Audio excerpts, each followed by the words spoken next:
इस पावन धरा पर जो उत्तर प्रदेश की एक सबसे उर्वरा भूमि में से एक है और आदि गंगा मां गोमती का जो उद्गम स्थल है, ऐसे पीलीभीत की इस पावन धरा को नमन करते हुए आप सभी प्रबुद्ध जनों का मैं हृदय से अभिनंदन करता हूं। पीलीभीत हमारे लिए इसलिए भी महत्वपूर्ण हो जाता है, एक और यहां पर अपने परिश्रम और पुरुषार्थ से तराई के इस क्षेत्र में यहां की उर्वरा भूमि में सोना उगलने का कार्य करने वाले हमारे अन्नदाता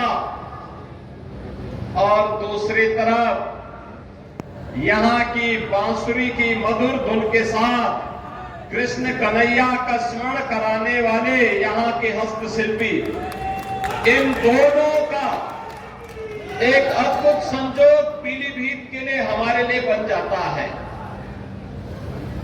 एक तरफ यहां टाइगर की हुंकार होती है और दूसरी तरफ बांसुरी की मधुर तान भी यहां सुनने को मिलती है। और इसीलिए जब पीलीभीत की बात आती है तो हम बार बार कहते हैं कि वहां के अन्नदाता किसानों के लिए भी, वहां के युवाओं के लिए भी और वहां के समग्र समाज के विकास के लिए जितना कुछ भी हो पाएगा वह सरकार करेगी, इसमें कोई कोताही नहीं होनी चाहिए। बहनों और भाइयों, हमने बदलते हुए भारत को देखा है। हमारी पीढ़ी इसके लिए अपने आप को सौभाग्यशाली मानती है, क्योंकि आपने 2014 के पहले के भारत को भी देखा है और 2014 के बाद के भारत को भी। 2014 के पहले का वह भारत जहां अविश्वास था, जहां पे अराजकता थी, जहां पर देश के बारे में कोई सोच नहीं थी, पूरे देश के अंदर आम जनमानस के मन में सरकार के प्रति भी, सत्ता के प्रति भी और राजनीतिज्ञों के प्रति भी विश्वास नहीं रह गया था। वह एक भारत था। स्वाभाविक रूप से जब अपने देश के लोग सम्मान नहीं दे रहे हैं तो दुनिया के लोगों ने भी सम्मान देना बंद कर दिया था। एक वो भारत था जहां पर अन्नदाता किसान आत्महत्या कर रहा था, युवा पलायन कर रहा था, देश के अंदर कहीं उग्रवाद था, कहीं नक्सलवाद था, आपस में जातीय वैमनस्यता की खाई इतनी चौड़ी थी कि कोई व्यक्ति अपने आप को सुरक्षित नहीं महसूस करता था। और उत्तर प्रदेश के बारे में तो कहना ही क्या है, यहां दंगा होता था। कभी सहारनपुर में सिख विरोधी दंगे हुए थे, कभी मुजफ्फरनगर में, कभी बरेली में, कभी बहेड़ी में, कभी मुरादाबाद में, कभी लखनऊ में। कोई कस्बा, कोई नगर, कोई जनपद नहीं बचा था जहां दंगे और कर्फ्यू की कहर लोगों ने न सहे न पी हो। यह उत्तर प्रदेश की पहचान थी। बेटियां सुरक्षित नहीं थी, व्यापारी सुरक्षित नहीं था, उद्यमी पलायन कर रहा था। ये 2014 के पहले के भारत और पहले के उत्तर प्रदेश की स्थिति थी। आज 2024 में जो हम हैं, दुनिया के अंदर भारत का सम्मान बढ़ा है। दुनिया के अंदर जो भारतीय रहता है आज बड़े गर्व से कहता है कि मैं भारत का निवासी हूं। लोग पूछते हैं कौन कहां से, तो लोग कहते हैं हम उस भारत के निवासी हैं जिसको दुनिया का सबसे लोकप्रिय राजनेता श्री नरेंद्र मोदी जिस देश को नेतृत्व दे रहे हैं। हर भारतवासी गौरव के साथ आज प्रधानमंत्री मोदी जी के नेतृत्व में दुनिया में सम्मान प्राप्त कर रहा है, तो सीमाएं हमारी सुरक्षित हैं, पूरी तरह सुरक्षित हैं। कश्मीर में आतंकवाद समाप्त, पूर्वोत्तर के राज्यों का उग्रवाद समाप्त, नक्सलवाद समाप्त। अब देश के अंदर सुरक्षा का एक बेहतर वातावरण है। अब अन्नदाता आत्महत्या नहीं करता है, अन्नदाता अब उत्कर्ष की चरमता की ओर पहुंचने के लिए तैयार है। नौजवान अब पलायन नहीं करता है। आज का नौजवान स्वयं का स्टार्टअप स्थापित करता है। आज कोई बेटी अपने आप को असुरक्षित महसूस नहीं करती है, बल्कि अब वह फाइटर पायलट बनकर के भारत की सुरक्षा का सिंहनाद करने के लिए अपने आप को तैयार करती है। बहनों और भाइयों, यह बदले हुए भारत की तस्वीर है। और उत्तर प्रदेश में कानून व्यवस्था है चुस्त दुरुस्त, क्योंकि उत्तर प्रदेश के अंदर है अपराधी और माफिया पस्त। हमने इसको पस्त किया। उत्तर प्रदेश में बेटी और व्यापारी के साथ साथ पूरा उत्तर प्रदेश दंगा से मुक्त हो गया, दंगा से मुक्त हो गया। जो कार्य कभी नहीं हो पाया था, मोदी जी के 10 वर्ष के कार्यकाल के अंदर हमने उत्तर प्रदेश के अंदर उन कार्यों को जमीनी धरातल पर और देश के अंदर जमीनी धरातल पर होते हुए देखा है।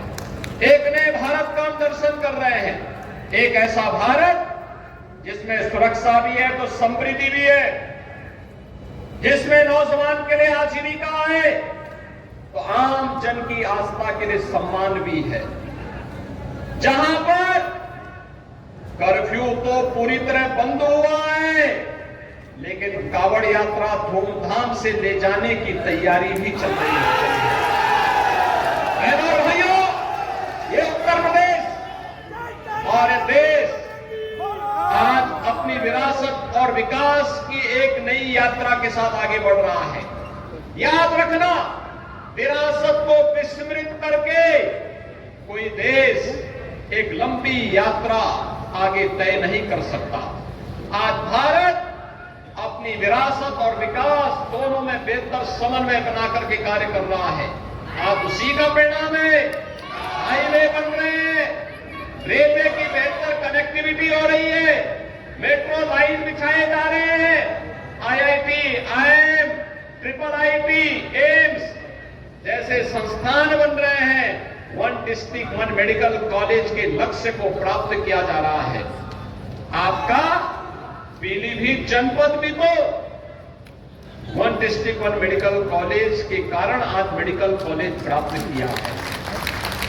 बहनों और भाइयों, पीलीभीत में मेडिकल कॉलेज हो, ये सपना था, लेकिन आज ये सपना साकार हुआ है। मैं आपको बधाई देता हूं और इसका श्रेय हमारे मंच पर बैठे हुए जनप्रतिनिधियों को जाता है, जिन्होंने लगातार प्रयास किया। आज यहां पे सड़क के लिए जो भी प्रस्ताव श्री जितेंद्र प्रसाद जी के सामने आए थे, पुल और सड़क के सारे प्रस्तावों को इन्होंने यहां पे पूरी तरह स्वीकृत करके विकास की नई धारा के साथ पीलीभीत को आगे बढ़ाने का कार्य किया। और यही नहीं, जहां यहां पर्यटकों के लिए इको टूरिज्म के बेहतरीन डेस्टिनेशन के लिए पीलीभीत को आगे बढ़ाने का कार्य सरकार कर रही है। चूका में पिछले दिनों में स्वयं ही आया था, वहीं साथ ही साथ यह भी सुनिश्चित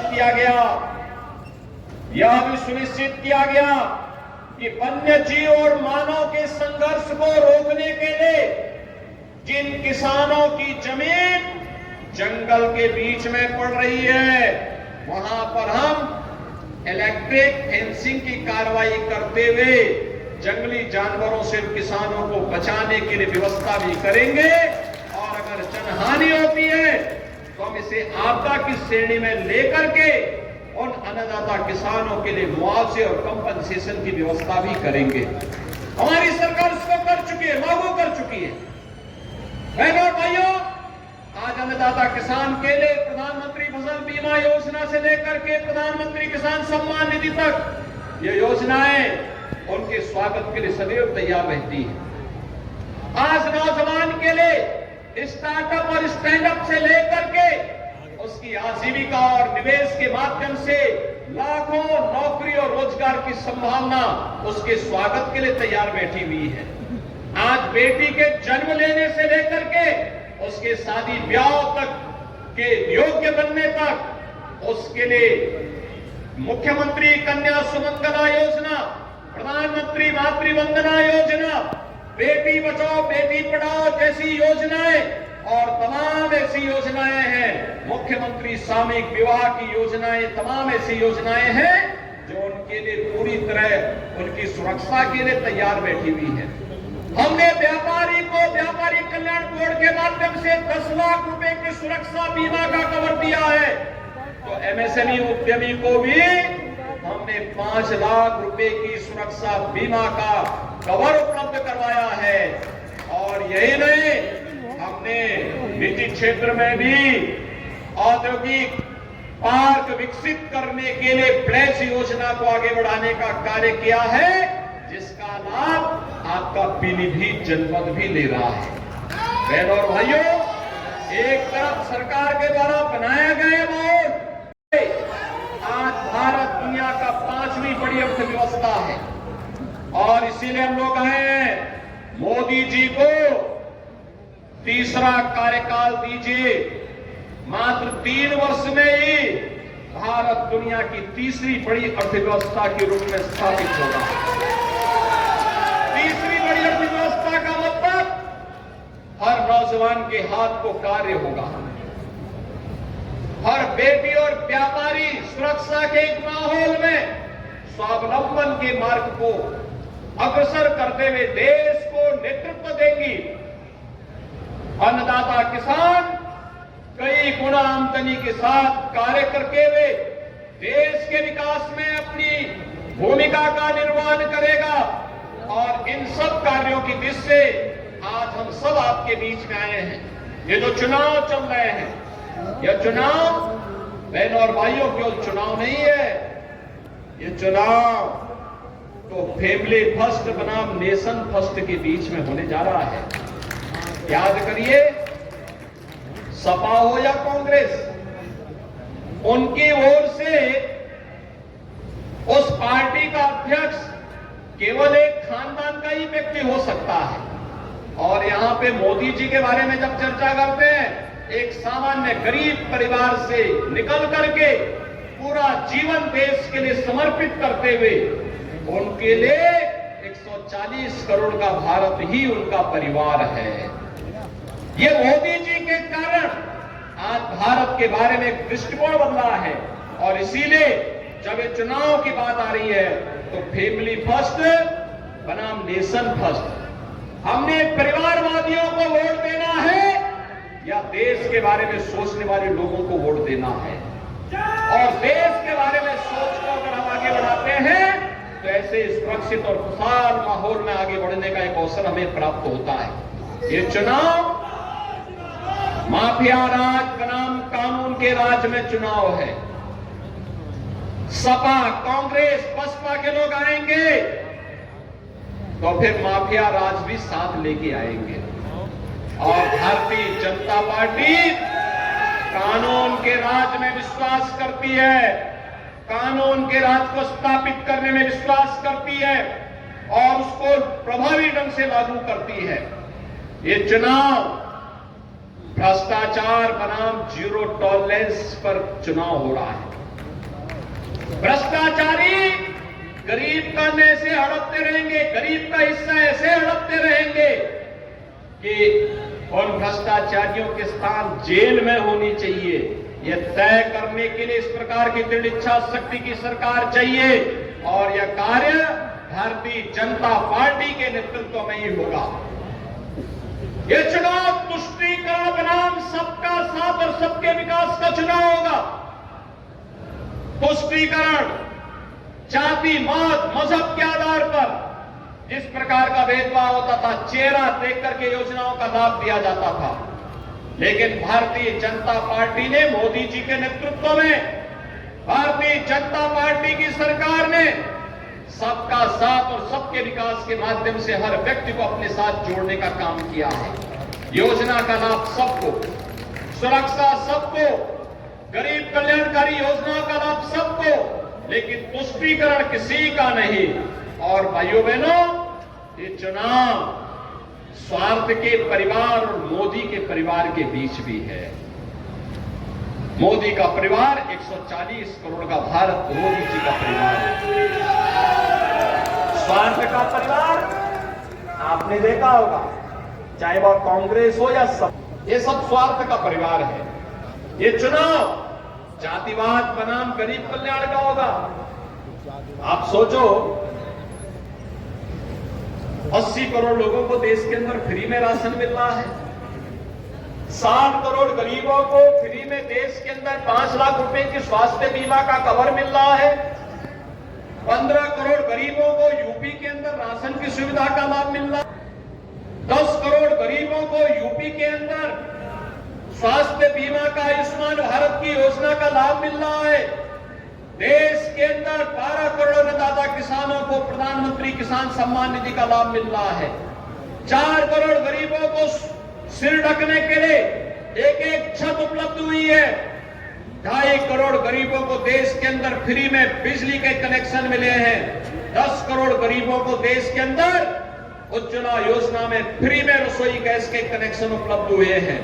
और इसीलिए बहनों भाइयों, एक तरफ एक जातिवादी लोग थे जो जाति के नाम पर सामाजिक ताने बाने को छिन्न भिन्न करते थे, और दूसरी तरफ मोदी जी के नेतृत्व में हर गांव, हर गरीब को विकास के साथ जोड़ते हुए शासन की योजनाओं का लाभ बिना भेदभाव के उपलब्ध कराने वाली ये सरकार है।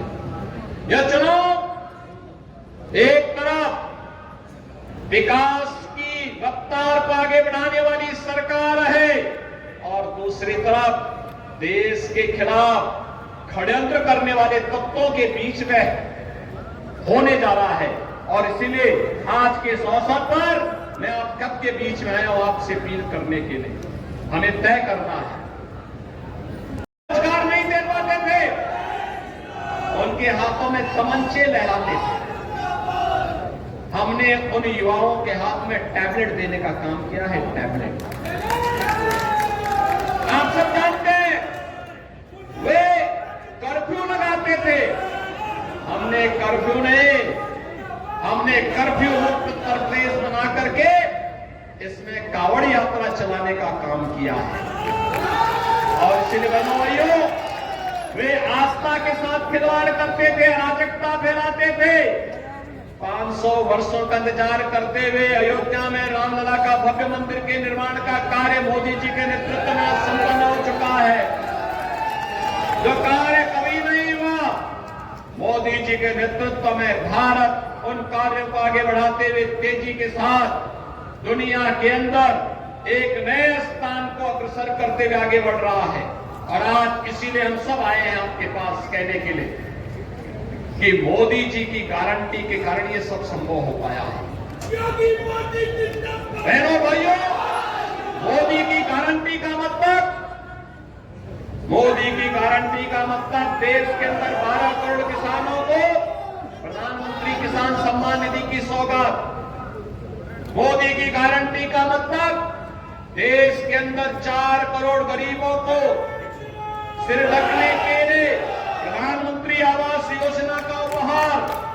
मोदी की गारंटी का मतलब देश के अंदर 10 करोड़ गरीब महिलाओं के लिए प्रधानमंत्री उज्ज्वला योजना में रसोई गैस के कनेक्शन की सौगात। मोदी की गारंटी का मतलब 12 करोड़ गरीबों के घर में एक शौचालय की सौगात। मोदी की गारंटी का मतलब देश के अंदर 80 करोड़ गरीबों को फ्री में राशन का उपहार। मोदी की गारंटी का मतलब 60 करोड़ देशवासियों को फ्री में 5 लाख रुपए की स्वास्थ्य बीमा का कवर।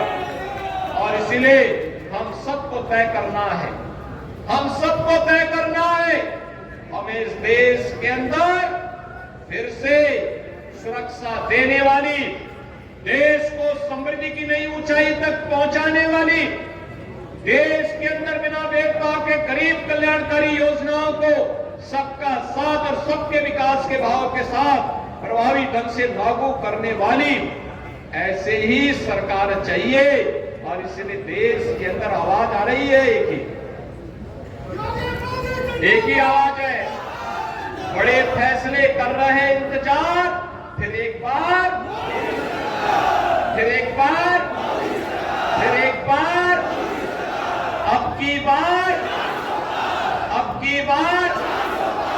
और इसलिए बहनों और भाइयों, मैं आप सभी प्रबुद्ध जनों के पास आया हूं। हमने आपको एक ऐसा प्रत्याशी दिया है जो प्रदेश सरकार में एक बड़े मंत्रालय का संचालन कर रहे हैं, जिनके पास विकास के कार्यक्रमों को आगे बढ़ाने का एक विजन है, जो सहज है, सरल है और पीलीभीत वासियों के लिए अपरिचित नहीं है। वे भी पीलीभीत के ही रहने वाले हैं, पीलीभीत के ही रहने वाले हैं और आप कभी भी उनके यहां जा सकते हैं। कोई बंधन नहीं, कोई दुराव नहीं, किसी से बैर नहीं, व्यवहार कुशल है, सबको गले लगाने वाले हैं। और ऐसे जितेंद्र प्रसाद जी को भारतीय जनता पार्टी ने पीलीभीत की आवाज को देश की सर्वोच्च पंचायत में पहुंचाने के लिए अपना प्रत्याशी बना करके आपके बीच में उतारा है। भाइयों, मैं आप सभी प्रबुद्धजनों से अपील करने के लिए आया हूं। चुनाव के दौरान किसी प्रत्याशी के लिए यह संभव नहीं होता है कि वो गांव-गांव और घर-घर जा सके। हमारे विधायकगण मेहनत कर रहे हैं, वे जाएंगे, पदाधिकारी जाएंगे, चुनाव की प्रबंधन की टीम जाएगी और चुनाव मात्र 15 दिन आपके पास है प्रचार के लिए। और मेरी आप सबसे अपील है, मैं प्रबुद्ध जनों के साथ बातचीत करने के लिए इसलिए आया हूं क्योंकि भी 9 तारीख को प्रधानमंत्री जी आएंगे, उस दिन भी मैं आऊंगा ही, उसके बाद भी हम पीलीभीत में आएंगे। लेकिन मैं आपसे अपील करूंगा, मेरी अपील होगी आप सबसे, आप समाज की ओपिनियन को बनाते हैं, आप समाज को जागरूक करते हैं, समाज को नेतृत्व देते हैं, अलग अलग समाज के अधिवक्ता समुदाय, शिक्षक समुदाय, चिकित्सक समुदाय, व्यापारी समुदाय, इंडस्ट्री के लीडर, सीए, समाज के अलग अलग पेट्रोलियम डीलर एसोसिएशन भी होगा, युवाओं के संगठन भी होंगे, धर्माचार्य के संगठन भी होंगे, मीडिया से जुड़े हुए प्रतिनिधि भी होंगे, हमारे अलग अलग समुदाय से जुड़े, सिख संगत से जुड़े हुए हमारे प्रतिनिधि भी होंगे। वे सभी लोग, और सबसे मैं अपील करूंगा, आपकी ये जिम्मेदारी बनती है कि चुनाव को आप अपने हाथों में लेकर के श्री जितेंद्र प्रसाद जी को देश की सर्वोच्च पंचायत में भेजने के लिए यह नेतृत्व स्वीकार कीजिए। एक एक घर का काम करना है और आपसे मैं जिम्मेदारी आपको निभानी होगी। इसलिए निभानी होगी क्योंकि इसके बाद 50 साल तक फिर आपको गांव-गांव में जाएंगे, विकास की जिन योजनाओं को लेकर के विधायकों के साथ हमारे पास आएंगे, उन योजनाओं को जमीनी धरातल पर उतारने की जिम्मेदारी फिर हमारी होगी।